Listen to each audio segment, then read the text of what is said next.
এই মুহূর্তে এসেছি উজ্জয়নে মহাকাল মন্দিরে। এই যে এত ভিড়, প্রচণ্ড ভিড় আছে। মহাকাল মন্দিরে এসেছি, মহাকালেশ্বর মহাকাল মন্দিরে এসেছি।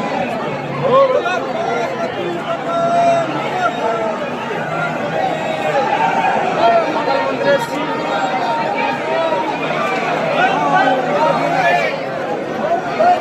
প্রচণ্ড ভিড়ের মধ্যে আছি, প্রচণ্ড ভিড়, অনেক লাইন কষ্ট করে দাঁড়িয়ে এতক্ষণ পরে এসেছি মহাকালে উজ্জয়নে মহাকাল মন্দির।